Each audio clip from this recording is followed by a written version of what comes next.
Aql insonlarning qanday yetakchisi, birdan-bir qo'mondonidir. İnsan aqli orqali o'zining hayot nishoni va aqidasini mustahkamlaydi. İnsanlar hayvonlardan so'z va aql bilan ayrilib turadi. Aqlli kishi dunyoning ham qayg'usi va bari yo'qiga qayg'urmaydi.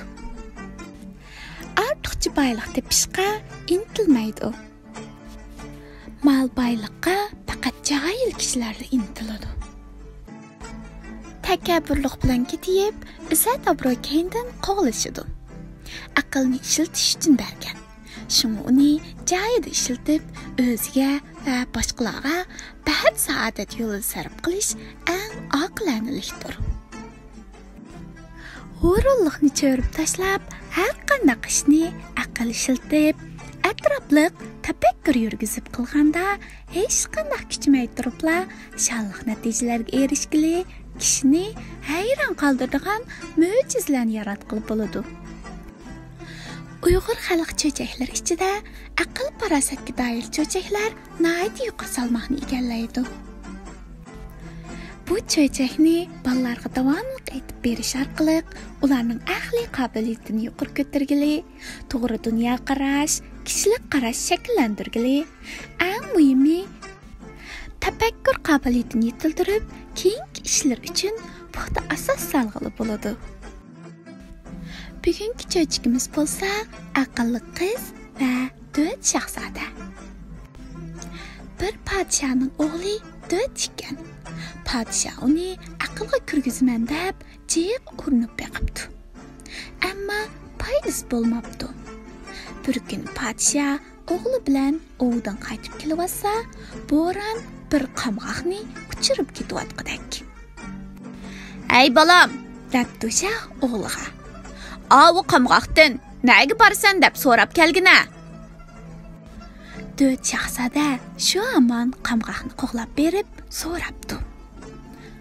"Ey qamg'oq, nega borsan?" Qamg'oqdan sado chiqmabdi. Qamg'oq dovlab bir yerga tushib ketibdi. Shohning o'g'li qamg'oqdan javob ololmaganligiga besh tushib, uy ketayotgan ekan. Bir uydan chiroyliqqina bir qiz chiqib kelibdi. "Hoy bola, nimaga beshingiz tushib ketdi?" deb so'rabdi u qiz. Shahzoda xafalikning sababini aytibdi. "Undaq bo'lsa, siz dadingizga qamg'oq berishimni bo'ron biladi, qo'nishimni yer dang debdi."